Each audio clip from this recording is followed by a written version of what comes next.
A young man has access to the wisest teachers of his age.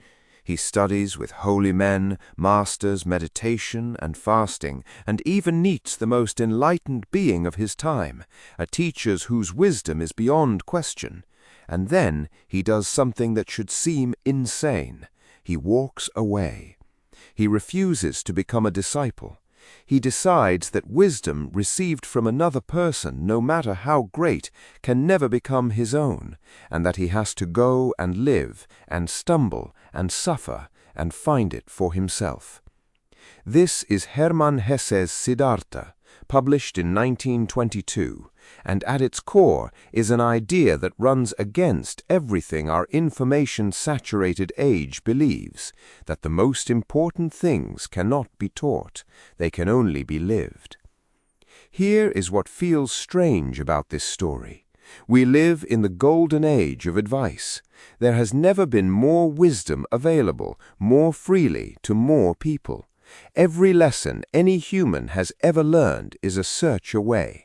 Summaries, frameworks, life hacks, the distilled insight of every sage compressed into something you can absorb in minutes.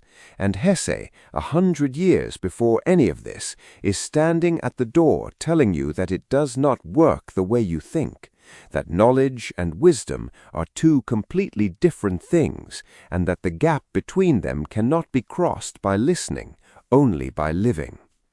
Siddhartha could have had enlightenment handed to him by the most enlightened being alive, and he turned it down, because he understood that a truth you have only heard is not yet a truth you possess.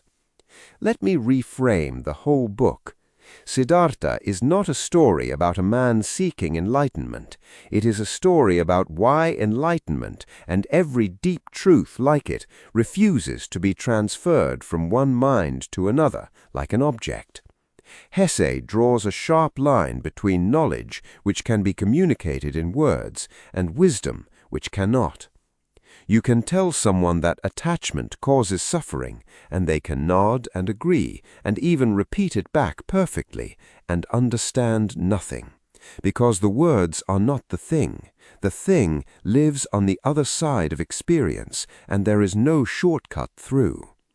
Siddhartha has to lose himself completely, become wealthy and greedy and miserable, fall into despair so deep he nearly ends his own life, before the truths he heard as a young man finally become real inside him. He had the information at the beginning, he did not have the wisdom until the very end, and the only road between them was his own lived life. To feel why this matters, look at the central image Hesse returns to again and again, the river. Late in his life, Siddhartha becomes a ferryman, and he learns more from the river than from any teacher he ever had. The river teaches him by being, not by speaking. It shows him that time is not what he thought, that everything is connected, that the water flowing past is somehow always the same water and always new. But here is the crucial detail. The river cannot teach these things to anyone who has not lived enough to receive them. A younger Siddhartha could have sat by the same river and seen only water. The teaching was always there. His capacity to receive it was what had to be built, slowly, through a whole messy life. Hesse is telling you that the lesson waits for the student, and the student is made ready not by study, but by living. Psychology has circled back to confirm this in its own language. There is a well-documented difference between knowing something intellectually and knowing it experientially, and they are stored and accessed in different ways. You can know as a fact that a hot stove burns, but the knowing that actually changes your behavior comes from the burn. Therapists see this constantly. A person can recite every insight about their own patterns perfectly, fluently, and remain completely stuck, because insight described is not the same as insight earned. The transformation happens not when the truth is explained, but when it is undergone.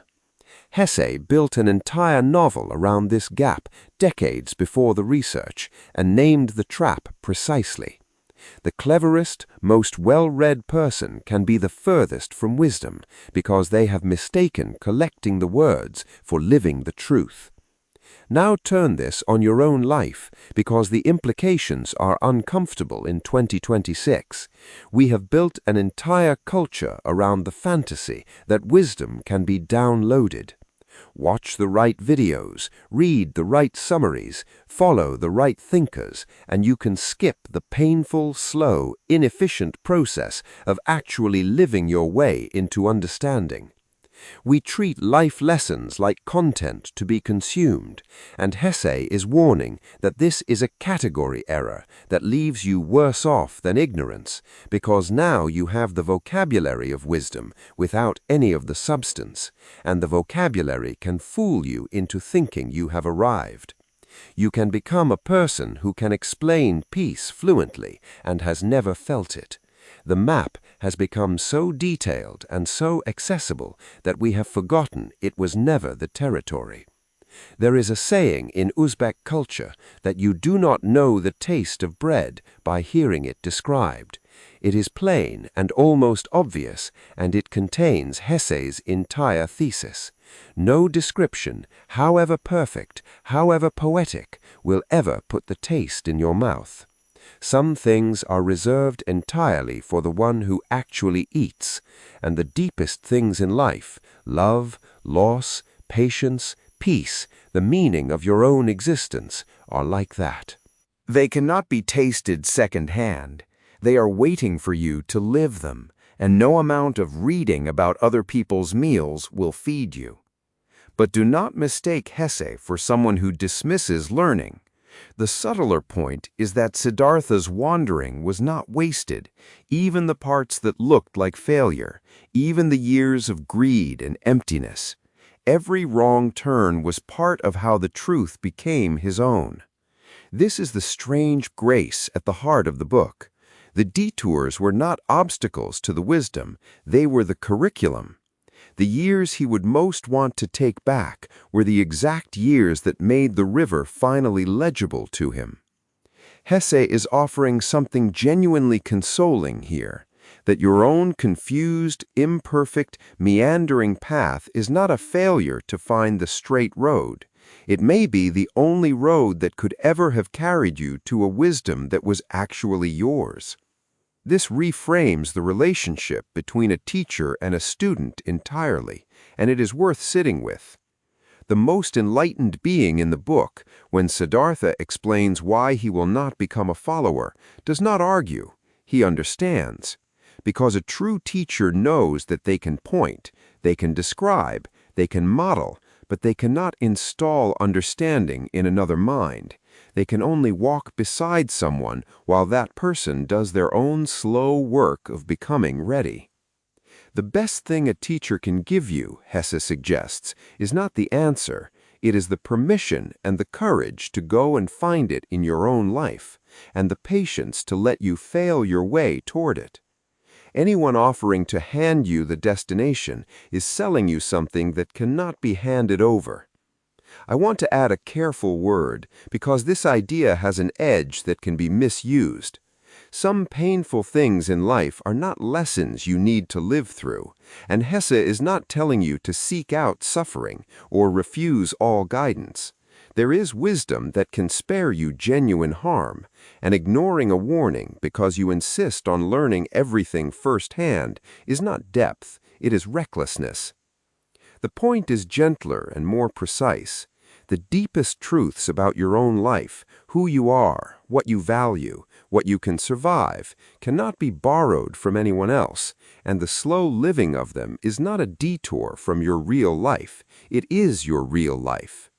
Take the guidance that protects you, but do not expect anyone, however wise, to hand you the meaning. That part is yours to earn. Read Siddhartha again, not as an exotic spiritual fable, but as the most honest book about the limits of advice ever written. It gives you language for the strange gap between knowing and understanding, for why the most well-read person can be the least wise, for why the truths you most need will not arrive through your ears, but only through your living. And it offers a deep and patient comfort for anyone who feels behind, who feels like they should already understand things they still do not. The understanding was never going to come from hearing it explained one more time. It is waiting for you downstream, in the life you are actually living, and the only way to reach it is to keep going, and to trust that the river has been teaching you all along, in a language you are only now becoming ready to hear. There is a further subtlety in how Hesse handles the role of love and ordinary attachment in the path to wisdom, and it is easy to overlook.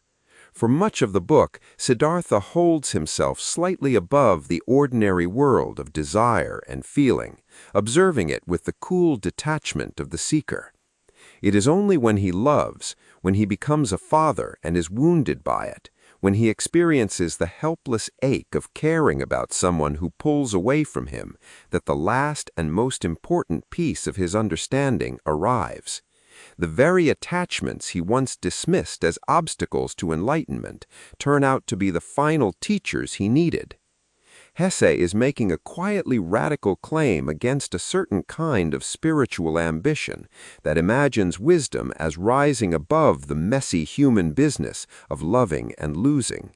He suggests instead that you cannot think your way past the heart, that the ordinary, painful, undignified experience of caring about another person is not a distraction from the deepest truths, but one of the only roads to them.